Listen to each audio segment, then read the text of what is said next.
যোৰহাটত পংকজ কলিতাৰ তৰাংবুকুত প্ৰেমৰ চিৰাং নামৰ এখন উপন্যাসৰ উন্মোচনী অনুষ্ঠান। যোৰহাটত পংকজ কলিতাৰ এখন সপোনৰ উপন্যাস উন্মোচন হয়।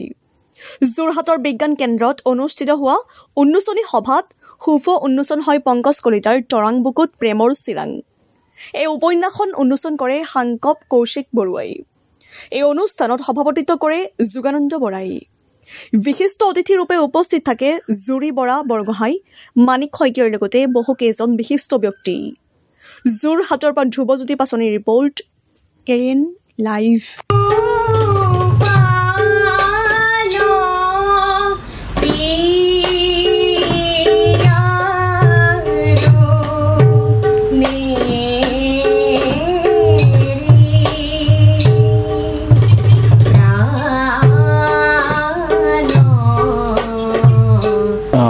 আচলতে অনুভৱ বুলি ক'লে প্ৰতিটো সৃষ্টিৰ আঁৰতেই যিজনেই সেই সৃষ্টিৰ কামখিনি কৰি থাকে প্ৰতিজন মানুহৰেই মনত অনাবিল সুখ হয়। আৰু আজি যিহেতু এখন মোৰ উপন্যাস হিচাপে প্ৰথম উপন্যাস, গতিকে মই এক বুজাব নোৱাৰা অনুভূতিৰে ভৰি আছোঁ।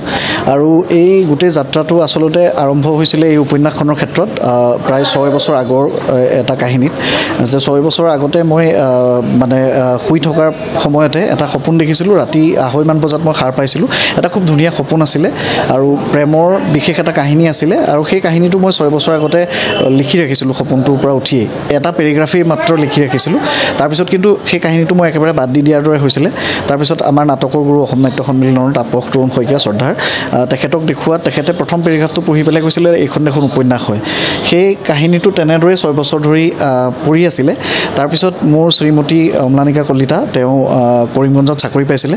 চাকৰি পাওঁতে মই সেই জাৰ্ণিটোত মই যিটো প্ৰথম পেৰেগ্ৰাফ লিখিছিলোঁ তাৰ আৰম্ভণিটো আছিলে অৰুণাচলৰ পাহাৰীয়া এটা ঠাইত আৰু চিয়াং নৈখন বৈ থকা চিয়াঙৰ পাৰৰ এটা দৃশ্য আছিলে। আৰু যেতিয়া মই পিছত সেই ডিমা হাছাওৰ মাজেৰে, জাতিংগাৰ মাজেৰে, হাফলঙৰ মাজেৰে যেতিয়া সুন্দৰ পাহাৰখিনিৰ মাজেৰে গৈ আছিলোঁ, যাওঁতে সদায় ট্ৰেইনত এই দীঘলীয়া যাত্ৰাটো কৰোঁতে মোৰ মনলৈ বাৰে বাৰে সেই আকৌ একেখিনি দৃশ্যকে উভতি আহিছিলে। আৰু সেই কাহিনীটো মই আকৌ লিখি পেলাই সম্পূৰ্ণ কৰিছিলোঁ। এটা চুটি কাহিনী আছিলে, গল্প আছিলে। আৰু মোৰ ক'বলৈ ভাল লাগিছে যি সময়ত অসমীয়া উপন্যাসৰ ক্ষেত্ৰত, লিখনিৰ ক্ষেত্ৰত